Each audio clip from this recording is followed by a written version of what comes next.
Hello, and welcome to a Four Twisted Minds review. Today we'll be reviewing the 5-year anniversary edition of Ezio Auditore.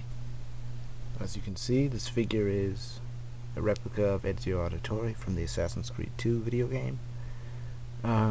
He features just about everything the game character has: cape, hood, glove, and hidden blades. For comparison, I have the game case right here. As you can see, his glove, pretty much identical. The shirt and necklace, ponytail and hairstyle, very similar, and boots. Okay, so we're going to take a closer look at his accessories right now. The gloved hand and hidden blades, and the belt and greaves and all that. Really quick, I want to show you the jointed hands on the gloved hand, and in the knees and elbows. I did that because pipe cleaners have a tendency to break, when they're overbent.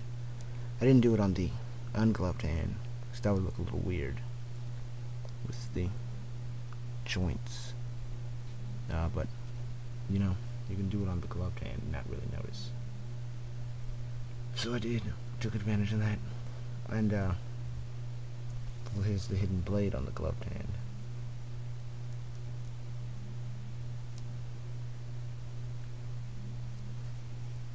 See, sometimes it gets caught up in the shirt, so you gotta keep it loose. But there, comes out, goes in fairly easily, and I'll show you how that works in a second. But the greaves, I really like the way they came out. Look very similar to the ones seen in the actual game, and I like that. I like them in the game. Now, his cape. See, it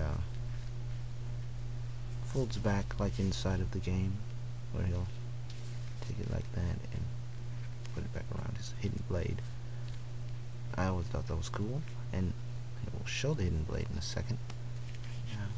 Alright, so there's the top half of the hidden blade, features some of the designs seen inside of the game. But here, on the bottom side, you can see, very proud of this, the Hot Toys figure, which I slightly based this off of, especially the hood. I'll get to that in a second. But I based him off the Hot Toys figure, but what I noticed about the Hot Toys figure is you couldn't do that. You had to attach and detach the hidden blade. But on this one, I made sure that you could slide the hidden blade in and out, just like that. See, there's a catch right here for the hidden blade to get caught on, so it doesn't slide out. And right here, the hidden blade is a little thicker here, so that it doesn't just fall out every time. So it slides out, in, fairly easily. And here's the hood I was talking about. I really based this backside to see the red stitching on it. It's very difficult to see in the game. I don't even know. It's not that detailed. I don't even know if it's really in the game. But on the Hot Toys figure, it had this, and I liked it, so I added it, stitching all around. And it draws back to reveal his hair. You saw that? And the ponytail with the red thing around it, to keep it together.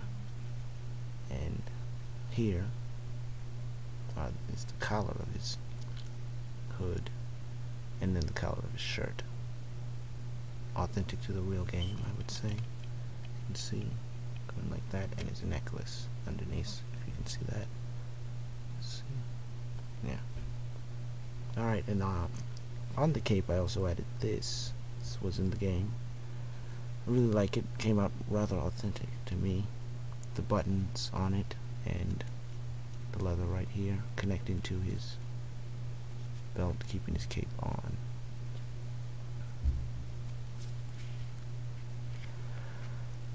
Here you'll see his assassin symbol on his belt. It's belt, also rather authentic. You can see the pouch and 3 throwing knives he features right here on his belt, and the red scarf on his belt. I really like these throwing knives. They come out not too sharp, but you know, sharp enough. Let's see if I can get them back in here.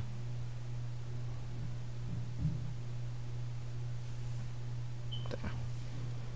And yeah, that's about it.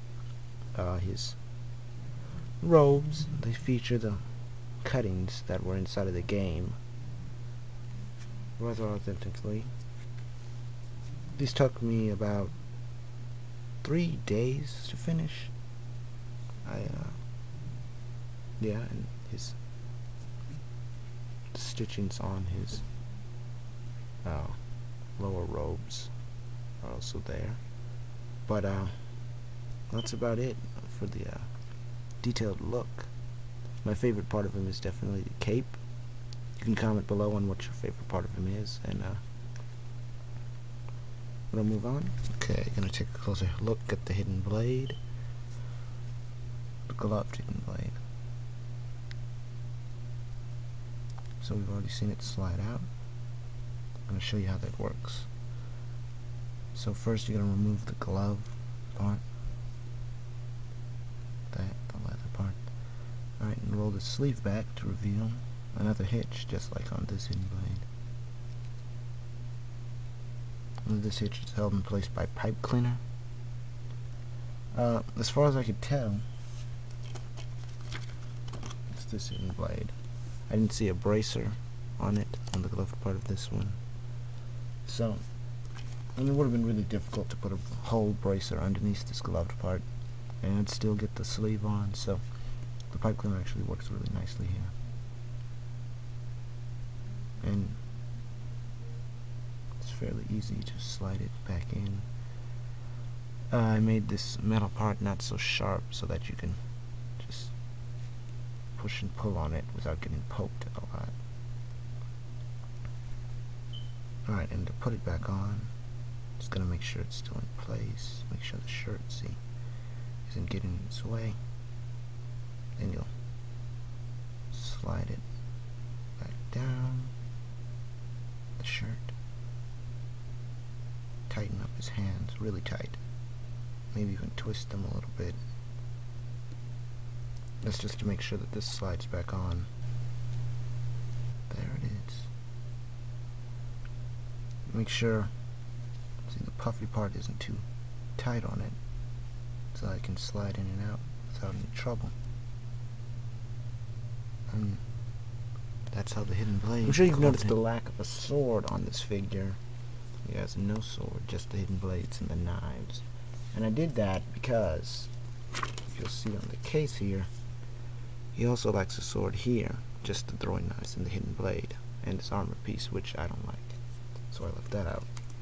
But I kept the, just the hidden blades and the knife. That was my real inspiration for making this. I looked online at some pictures of him, but I decided just to keep the hidden blades and the throwing knives from the cover. It took me about 3 months to make this guy, from the end of August to November. I had finished him in November, around the anniversary of Assassin's Creed 5.